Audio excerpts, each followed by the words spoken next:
Hi, everybody. I would like to personally welcome you to the People Productivity Channel, a place where you can become a better you.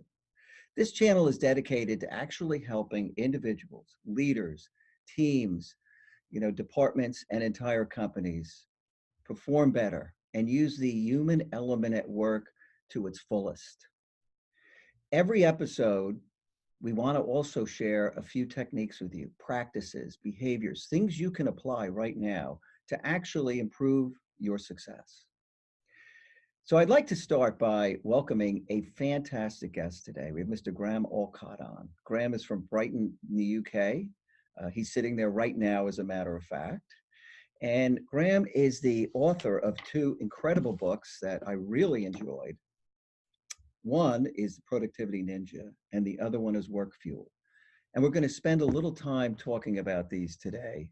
And actually, you're going to take away some practices that you can apply in your own personal life, at work, on the job, wherever you want to do it. Because what people produce means everything. So, Graham, maybe you could just share a little bit about yourself with the audience. Yeah, sure. So I'm here in sunny Brighton, UK, on the south coast, next to the sea. I grew up as far away from the sea as it's possible to be in England, right in the middle. And my football team's from there, Aston Villa, who are terrible. And the first part of my career was actually nothing to do with productivity. I started my career in the charity sector in England. So I was doing a lot of volunteering, and then through that fell into work around promoting volunteering and recruiting other people into volunteering, which ended up being a paid career for a few years. And it was really the first big job I had was running a charity called Student Volunteering England. So at the age of 25, I think I was 25 or 26, I got this job running this small charity. And through the process of that, and then the process of when I left that role, I went freelance, I realized that I had some real holes in my own productivity. So Mm. So I'm not someone. tell us a Say little again? about that. What did you discover? Because this is really how you became interested in. Yeah. So what I found was my natural style around work is something along the lines of crazy making, ideas driven strategic flake, right? So I'm not someone who is down in the detail. I'm not someone who's a completer finisher. I find doing things in the logical order often quite difficult. I'm quite spontaneous in the way I think. So Mhm. a lot of stuff that actually can be very useful creatively, but can be a real hindrance when it comes to being productive and getting the right things done and all of that sort of Mhm. stuff. So I think I really learned that from realizing after I finished that big first job that I had, the chief exec's job. I realized that I wasn't very good at being the completer finisher, and what I'd learned to do was sit at my desk, have ideas, and then put those ideas out in a way that then a whole bunch of other people, so like my operations manager and my team and my PA, would take these things and get all this stuff done. Yeah, yeah. And it's like what happens in those roles often is it's other people getting the things done, but then because you're the leader, you kind of get the credit for it. And I sort of felt once I went freelance after that, and I realized that I was sat at my desk in my spare bedroom at home having ideas, and I looked around and there was no one I could engage to help me with this stuff. I was on my own. It was at that moment that I really realized I just have a problem with the detail and being a completer finisher. And I guess I missed out. The bit that I missed out in my career was that sort of middle management grind of just having to, have your eye over 100 different things and spin lots of different plates and deliver on a lot of stuff. Hmm. So I had to teach myself that really, and that was really where the sort of first seeds of productivity ninja really came from, was me teaching me. And then I had the enthusiasm of the new convert, the overzealousness of the new convert kind of thing, of just going around talking to everyone I met saying, hey, I've got this new system and my inbox is at zero, and I've got all the right materials ready for the meeting tomorrow, and all these things that perhaps to me felt quite basic things to have in Hmm. place. But just suddenly the buzz and the momentum and the kind of dopamine hits of being organized and having things under control versus having things in chaos as it had been previously, were just so remarkable to me and so transformative. And as I started talking to lots of other people about it, I realized that they all needed it too, right? So Yeah. I Oh, thought I the thought I was late world, to the party, and the actually it world turned needs out it that I was. more than I- ever. Yeah, Right? absolutely. The world needs it. I mean, people are in a fog. They go around, they have too much to do. So, your experience and that epiphany that led you down this road is going to be very valuable for everybody listening to this. Yeah, I hope so. And so, yeah, that really started me on this journey of teaching productivity to people and sharing my passion for being a productivity ninja. We launched Think Productive, which is my company in the UK in 2009. And we've since opened offices in North America, also in the Netherlands and Western Europe, and then in Australia as well. I'm talking about being super productive. My phone is ringing, so I'm just going to turn that There off. you go. It Um, never so ends. yeah, so we have these 4 different offices around the world. We have taught time management to the Swiss and efficiency to the Germans, and Wow. even Microsoft Outlook skills to Bill and Melinda Gates through their foundation. So it's been a journey over the last 10 years of really taking this work to all different cultures and sizes of companies and organizations, and also individuals, and also through the book. So Productivity Ninja sold over 100,000 copies, and so I get these lovely emails from people around the world saying, "Hey, I read your book in China, and I've done this thing, and here's a picture of my inbox," and all this kind of stuff. And Oh, that's yeah, cool. that's been my life I over the love it. last sort of 10 or 11 years. I love that. Them sending you a picture of the empty inbox at zero. Yeah, Something that's the very irony. Is there's a chapter in the book called Ninja Email, and the irony is people send me the screenshots of their empty inboxes, yeah. which fills up mine, right? So Yeah. that's the irony of my life. But I really deliberately put my email address in the back of the book, and part of that was about wanting to try and start sort of connections and conversations with people, rather than it just be like this one. A book is a passive thing. It's like someone writes it, and then somewhere down the line you're reading it, and you have no connection. And I really wanted to make that connection with the audience. So Mhm. I do get lots of emails from people, and I make sure I respond to them all. With usually with trying to give something back as well, rather than just saying thanks. It's like, oh, have you also tried this, or Yeah. I'm thinking about this right now, or just something like that. Which I just really enjoy that part of things as Wow. So taking on even more work. It's well. actually most people have trouble managing their own inbox and are looking to get rid of email. So it's amazing that you not only invited email from all these readers, but you're actually able to do a really good response. Right? Yeah, I mean, it's amazing or naive or stupid, depending Yeah. on how you look at it. But yeah, I mean, for me, that's the work, right? Like the work is, yes, there's the paid work, which is going into companies and running Mhm. workshops and all that. But the work is spreading the word of Productivity Ninja, and that can be Mhm. for free on social media or via an email or via a workshop. It doesn't really matter to me. The point is to get these ideas across and help them spread. So let me ask you a question. Very basic. How do you define productivity? I think there's two definitions for me. So the one in the book is the very practical definition of basically get what you need to get done with the least possible effort. So I think one of the things about my brain, which I didn't realize was I just thought everybody thought in this way, and I didn't realize it was particularly different, is that if I'm in the kitchen and I've got things that need to go into a different room, like my brain is thinking about the most efficient way of moving stuff from here to there. And I have little piles I live at the bottom of my stairs, which is like, next time I go upstairs, don't just walk up the stairs, do something useful with that time, like take Yeah. something else up the stairs. So I'm always basically the laziest person in the organization, right? Like, I think Bill Gates had a quote once, which was like, if you want, I think it's Bill Gates, if I want something doing well, I find the laziest person and ask them because they'll find the easiest way. And Right. yeah, so like my brain is very lazy. So getting things done in the most efficient way possible, just in the easiest way, I think is the sort of, for me, the most practical, Mhm. basic definition of productivity and of what I do. The slightly more philosophical definition of productivity, which I've really come to talk much more about more recently, is productivity for me is making space for what matters. Hmm. And I think for me that really sums up uh, a lot of the things that I think are really special about focusing on productivity, and also often the things that are missing. And when I go into companies, it really feels like people don't have the time and the space to do the quality thinking work that actually will make their jobs easier and their lives easier and them feel less stressed. And often part of my job is to, because someone's paid for me to come in, it's like suddenly the imperative is to create that space. And Yeah. and in some ways I'm the excuse to sort of provide them with the platform to do what they need to do. Yeah, which is fantastic. And I love the philosophical definition because people really aren't getting to some of the most important things in their lives. And, they tend to go around in a fog. I have a white screen behind me, which represents the fog of work and life. And, people are trapped in this.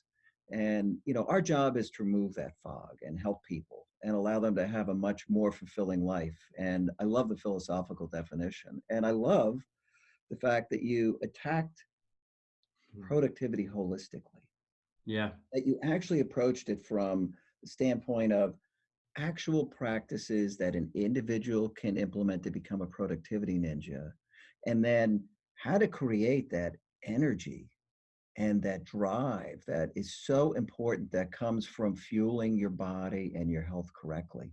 Maybe we could talk about these for a minute, and then I'd like to get into really some of these practices. For sure. Yeah. Productivity ninja. So let's start with this one. This is a really good book. Was this, tell me the order you wrote these in. You wrote this one first because I didn't look at the dates, but Yeah, so that was the first book. The one you're holding there is actually a 5-year anniversary revised and updated edition of Productivity Ninja. So it came out originally in 2012. yep. And then we kind of got 5 years down the track into 2017, and we said, let's see what's changed in the world since that was first released. And so I basically spent a lot of 2018 just doing rewrites of that book. So it's quite funny writing it in 2012. You don't think of that being that long ago, but it was a time where people were not so addicted to their phones as they are now, and social media was not as prevalent as it is now.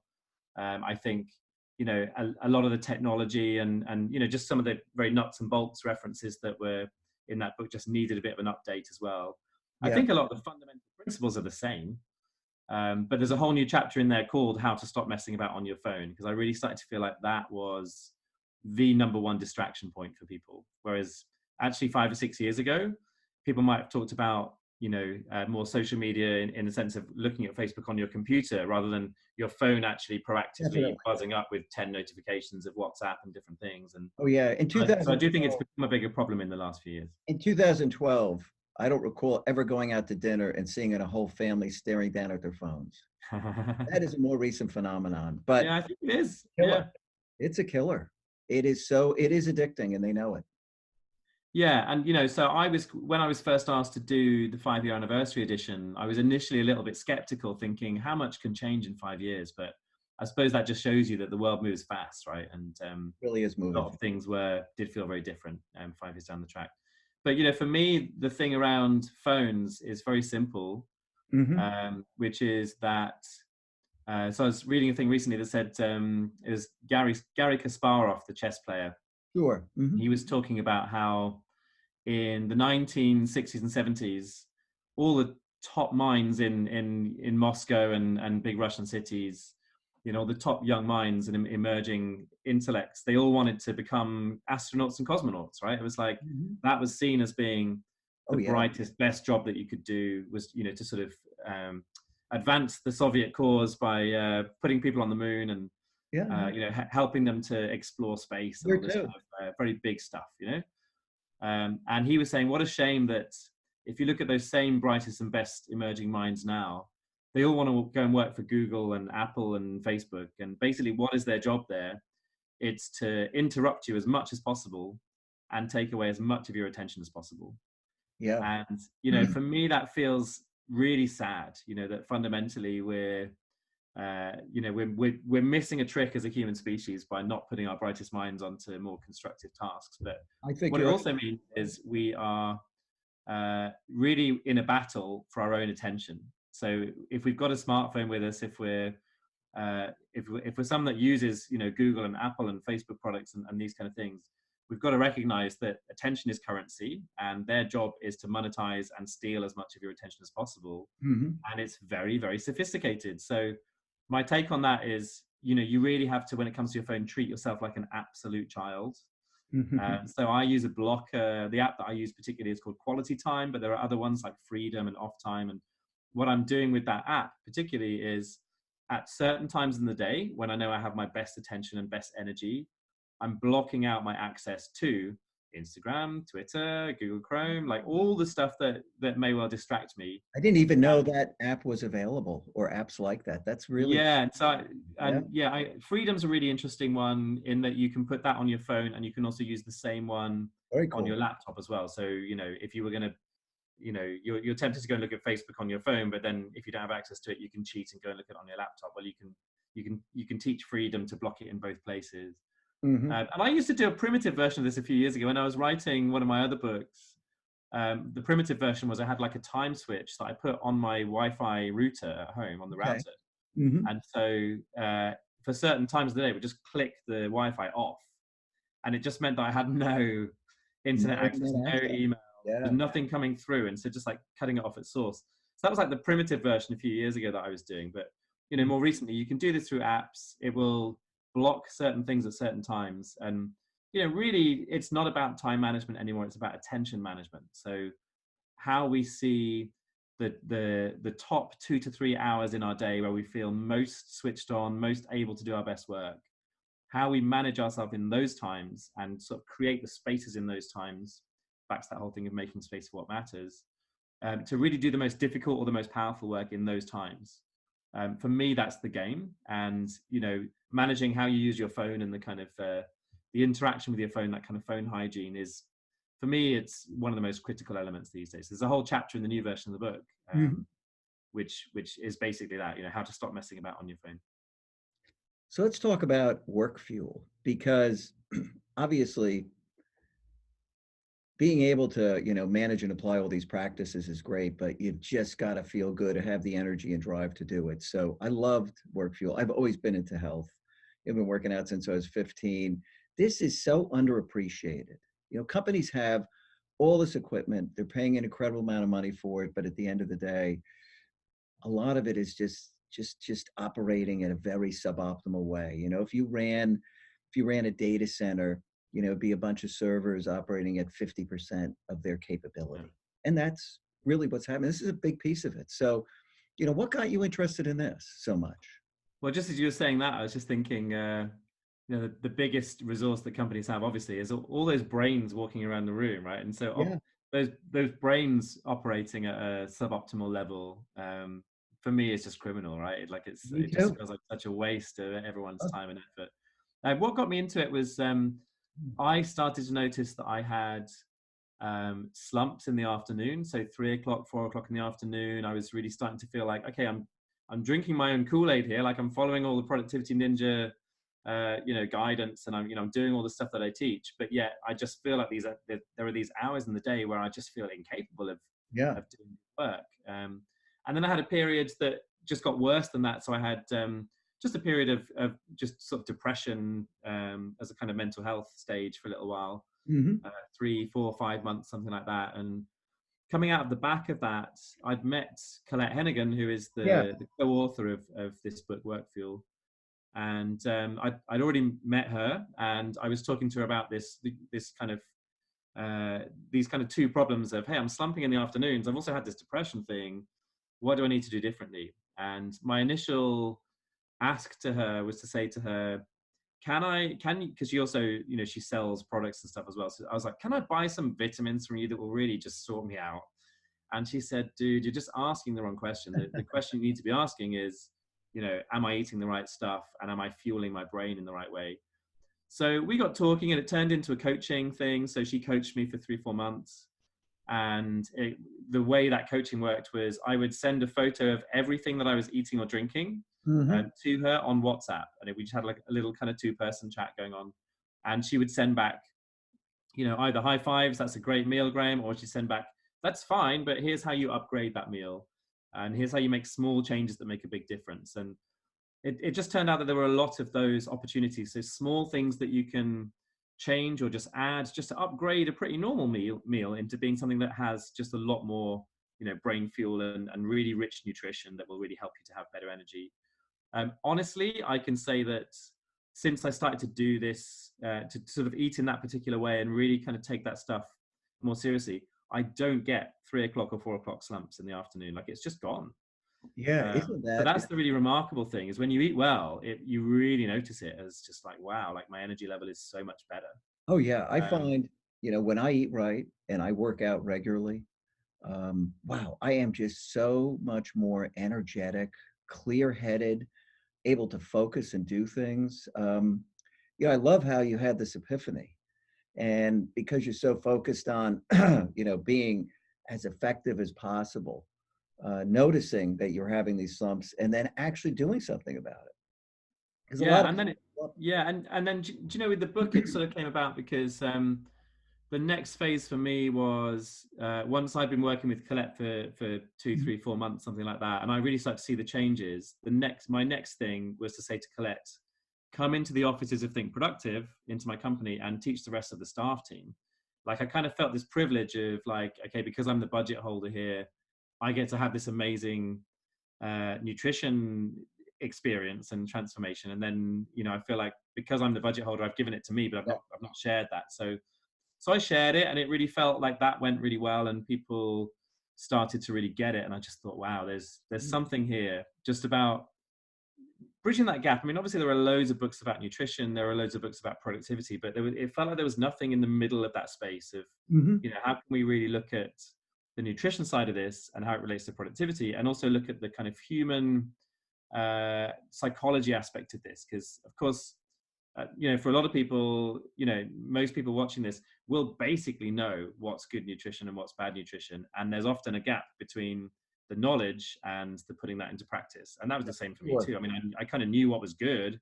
I just felt like I didn't have the time to do it, or, I didn't have the right stuff in the fridge, or all these kind of things that Mhm. are actually just about you and your own sort of human weirdness and human narratives, rather than actually being about practical barriers to doing it. And so if you remove those barriers, you can really start to just create that change. Yeah. So, what do you think it is about us humans that in general makes us unproductive unless we start to grasp, implement practices, put changes in? What is it about our nature that we even have to do this? So, I mean, I've been doing this podcast for a few years called Beyond Busy, where I interview, usually very high performing people in a variety of different fields. So, from Olympic gold medalists through to top comedians and Mhm. CEOs and all kinds of different people. And often the question that comes back, when I'm doing keynotes, people say, with all the people you've interviewed, what have you really learned about human psychology and human behavior? And my answer is pretty glib, but I stand by it, which is the only single thing I've learned in 100 hours of interviewing high performance is humans are weird, right? So let's start there. And so I think when it comes to productivity, I think there's a few very classic bits of weirdness there. One is, I think there's a kind of lazy element to the human brain. So we kind of know roughly what we need to do, but Yeah. we're lazy in defining that more specifically. So, a lot of my work really is about the language that we use with ourselves. If you've got a to-do list in front of you right now as you're watching this, look down that to-do list and look how many of the things on your to-do list are actually things that you can do versus ideas or just a nagging thought or just a general kind of sense of there might be Mhm. something I need to do here. And actually, a lot of the things that end up on people's to-do lists are kind of ideas or projects rather than actually things they can get done. So a lot of my work is kind of taking that language that people use of themselves and just really getting people to be more specific about that stuff, quantifying projects, Mhm. thinking about the next physical actions that you can take on stuff. So picturing yourself in the room, when I'm getting momentum on this, when I'm going to solve this thing, what does it look like? What am I doing? Am I on a call? Am I sitting down with a pen and paper and mind mapping stuff out? Am I researching on Google? Like once you can start to see what that thing is, it's so powerful because when your brain gets to it next time, it's so much clearer, it's so much Yeah. easier to pick that up and say, right, I know how to do that. Whereas if you see something on your list like, oh, sort out the appraisals or whatever, it's just like, oh, it just automatically has a kind of negative ring to it. So, just the kind of laziness around that.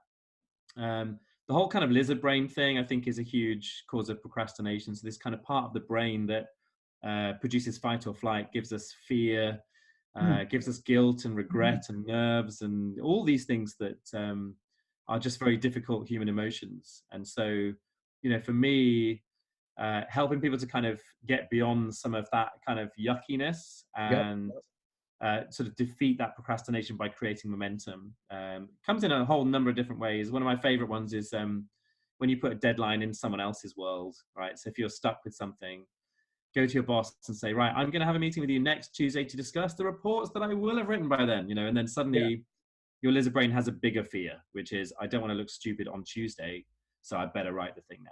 And I think so, that's a great practice because yeah, people hate losing face, and I think that's fabulous. And I like the way you segued automatically into the productivity ninja piece of the talk because we do want to give the audience some really good, helpful tips.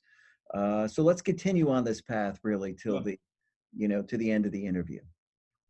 let's do that. So yeah, creating obligations for yourself with others. I Mm. love that. I think that's just very powerful because that works for me too. And it works, specifically when I'm obliged, somebody a boss gives me something to do. I don't want to let them down and I do it. And reversing that is brilliant.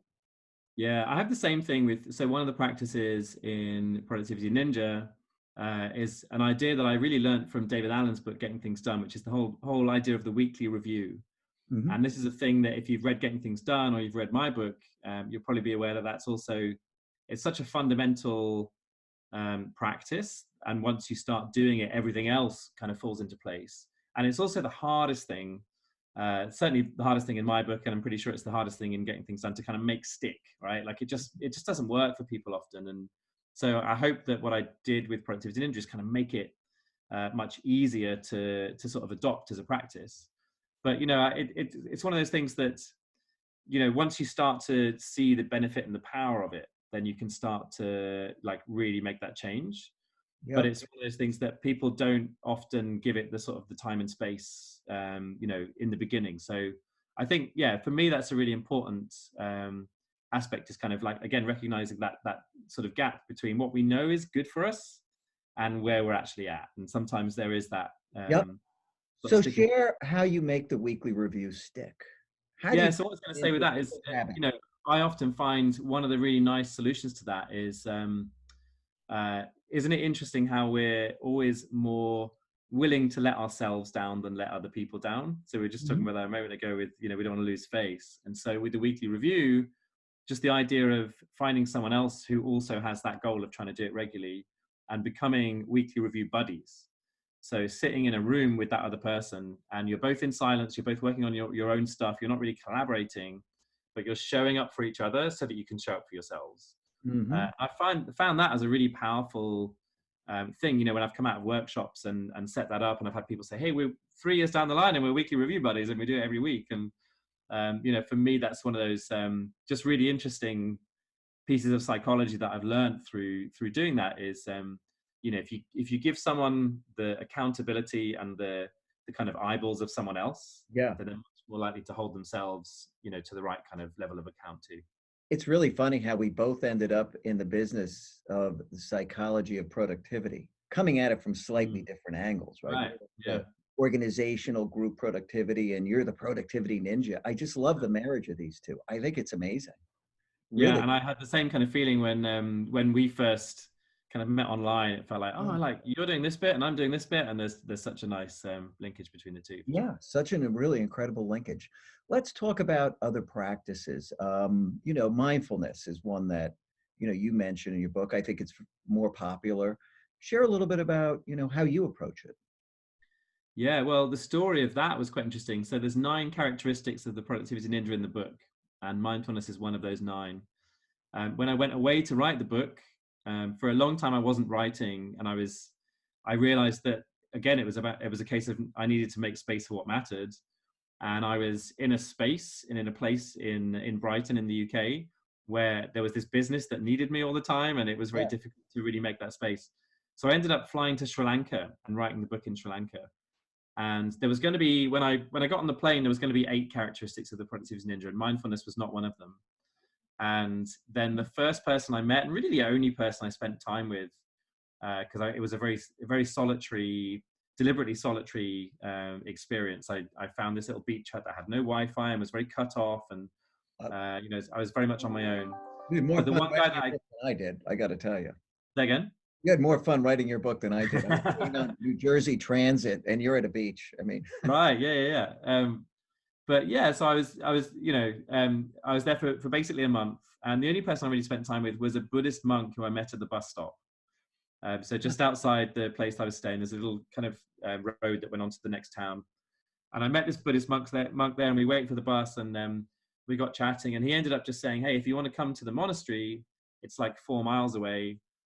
Come and learn meditation." So I did. I started going, and the other thing that was really surprising about the process of writing a book is I didn't realize that when you try and write the first draft of a book in a month, it's as much a physical problem as it is a mental one. So like I had bad backache and oh, was kind of really struggling with the physical stress that it was putting on my body of just typing for hours at a time.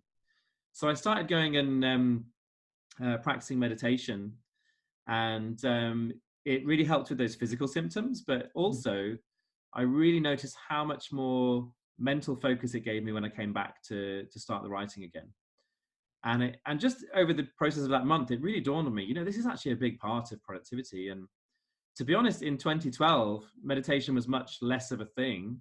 yeah. And I was really nervous about putting it in the book because I felt as if I was going to take this book to my corporate clients. They were going to see it as being too hippie and too woo-woo, and it was going to actually be risky or costly for my business to sort of introduce this book to my existing clients.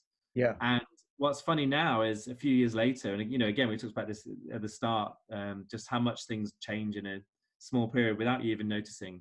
Now it feels like when the slide comes up saying mindfulness, people go, "Oh, not again." No, and, right. And it's like almost like this. It's seen in some It's a fad articles and thing some, almost. yeah, and I think it's seen in some articles and some kind of parts of the business world as like, oh, mindfulness suddenly is like the catch-all, one-size-fits-all solution to every problem, and I don't think it's that either. Me either. For Yeah. me, I found a real power in doing it. I did a month a couple of years ago. I did these extreme productivity experiments, and one of them was the first 10 minutes of every hour of work I would spend meditating, and just to see what that was like. But what And happened? what what happened was I would do the 10 minutes of meditation, and I would come back to the work and just have this just humongous level of focus around it, and also have the same kind of effect as, when you're just deep into something and then you get up to just go and make a coffee or whatever, and just that sort of practice of just getting away from the desk and coming back to it with a fresh pair of eyes, it would just freshen me up the whole time. And so I really, I wouldn't say I stick to that of like 10 minutes every hour, but it's definitely Mhm. something that, it's part of my week. I don't have a particularly rigid schedule. For example, I don't do it every morning at exactly the same time and that kind of thing, but it's definitely a thing that, if I've got in from a difficult day, I'll try and just kind of sit for 10 or 15 minutes. Mhm. I have a kind of regular yoga practice as well. And I just think it's important. I think it's I look at it often as like the kind of defragging the hard drive, Mhm. but for the brain, That's right? a So great it's way like to look kind of at it. I mental think release. that's what Turn it it is. off and turn it on again, and you'll feel better. Yeah, yeah. We probably have another 5 minutes. Maybe we could spend the last 5 minutes talking about interruptions. It's a plague. And, there are two forms of interruptions. There are the external interruptions, constantly happening, whether it's your phone, a colleague coming over, interrupting you at work, or internal interruptions where you interrupt yourself. For sure. And, what practices do you have for these external interruptions? What do you do? What do you recommend people do? Well, I mean, there's two things, isn't there? So the first is try and eliminate as many of them as possible. So one of the ninja characteristics is stealth and camouflage, tactical hiding. Um, Yeah, I love that. I really feel like there's a problem around how people view thinking in business. So, for example, no one feels guilty about coming away from their desk to sit in a room with three other people and think about a thing because they call that a meeting, right? Yeah. Whereas to take an hour away from your desk to do quality thinking on your own, people say, "Oh, I could never do that. I don't have time for that." And so I think finding the times to be able to do that and be able to get away, so that you're eliminating some of those interruptions, and people can't find you all the time. Making yourself deliberately less available, I Mhm. think, is a really good productivity tactic in general. Then what I'd say is there are always going to be other interruptions that you can't avoid, and you will be interrupted. And there's all the stats that find that a 1 minute email interruption takes you 15 minutes to get back onto the thing you're doing, and Mhm. interruptions are so costly. One of the things that I really like, just as a practice, is for the key people, so your line managers, your close colleagues, that kind of stuff, is keep a kind of section on your to-do list, where all the conversations that you need to have with that person are on there. And what that means is when that person inevitably calls you or comes to your desk or interrupts you, you can actually turn that interruption into something valuable, because it's like, here's the three things I've got for you while we're in the middle Yeah. of a conversation. So I really like that as a tactic, see Interesting. those interruptions not always as something bad, but also as, it's part of the flow of everyday life, but I can do something good with it too. Yeah. Gee, I can't afford to interrupt Graham because he gives me far too much to do. It's a great practice. How about internal interruptions, where people are constantly just unfocused, preoccupied? So the biggest thing that distracts our human brains is ourselves, and in particular, all of those kind of thoughts or nags or ideas and anxieties and all these different things that just pop into our brain, usually at the time when we really need to get the most important work done. So one of the key habits that I talk about in the book is capturing and collecting information, and seeing that as something very specific and a habit within itself. Often it's kind of viewed as like, okay, so I'm writing my to-do list, and while I'm doing that, I'm kind of capturing all that stuff from my Mhm. brain, but I'm also trying to organize it together, and I'm trying to review and prioritize and make sense of, and all that kind of stuff. So getting into the habit of just capturing for its own sake, and really not discriminating between good and bad ideas, just capture them all anyway and get them all out of your head. So I'm a big fan of these. So I have these little notelets on the desk in front of me all the time. I have a whole stack of them. And when I'm on a call, or I'm in the middle of writing or whatever it might be, if I just have a random idea, I just scribble it down, I chuck it into my in tray, and then I'll come back and look at those over the next couple of days. But it just allows me to, in half a second, write that down and be back on the thing that I'm doing. And it's much easier to do that than suddenly go down the kind of YouTube rabbit warren, or the Google Oh, one yeah. thing after another kind of rabbit warren, and all those things that, before you know it, you've lost half an hour or an hour of your time. So for me, like, being able to just capture that stuff, when I'm walking along, it's straight into my phone.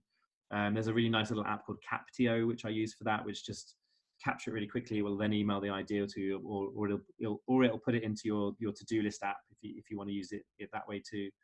But just finding ways to, wherever you are, be able to capture those ideas really quickly, so that you can get back onto the thing that you're doing. Yeah, I love it. And even if the thing you're capturing is, I'm worried about this person in my life, or this project, I'm really worried that it's not on track or whatever, just capture that. And then you don't need to spend 20 minutes worrying about that project or that person. You can kind of come back to that when you're less focused, or you have more time or whatever. But just, sometimes just capturing those things that we're thinking about and feeling, and all of that, will just help you to stay focused as well. Yeah. In this in this digital era we're in, where things are moving so fast and companies want to be agile, they want to be resilient, they're looking to move faster and do things. What you do is so important, because ultimately these are human characteristics. They're not Yeah. characteristics of work. They're human characteristics. And they come from, changing the way work and people operate. So I know you've got to run. And I did just want to say, look, thank you for coming on. If you have a parting thought for anybody on becoming their productivity ninja, I just highly recommend that everybody watching this, please get these books. Figure out which one you need most, start with that, and then get the other. Because this matters in this day and age. This is the difference between success and failure for individuals and companies. And the world wants you disorganized. The world wants you distracted. I think people have to actually take control, and they've got to do what you did, have that epiphany, and really start to change the way they operate, so that they can free up time to work on what's meaningful in their lives. Yeah, and I suppose my parting thought is to say that a lot of the stuff that's in the book, it's common sense. Hmm. It's also not commonly applied. So again, it comes back to that gap between what we know we should do and what we're actually doing. And often there's a gap between those two things. So a lot of these things are very easy to implement once you start, and the trick is starting. And Henry Ford has a lovely quote, which is, "Thinking is the hardest work there is, which is the probable reason so few engage in it." And I really do feel that a lot of this comes down to doing quality thinking, being really rigorous in your thinking, and ultimately using that thinking to make space for what matters. Yeah. And I think making space for what matters is what it's all about. So listen, I thank you very much for coming on. Enjoy the rest of the day and the rest of the week. And I look forward to having you back on to talk about work fuel and Thank really you. getting people fueled up, energized, and ready to take over and win their own personal gains. Thank you Frank, so much. it's been a pleasure. I'm about to go off and do the school run, go and pick up my little boy from school. Excellent. And yeah, look forward to doing it again soon. Thanks a lot. Yeah. Thank you so much. Take care.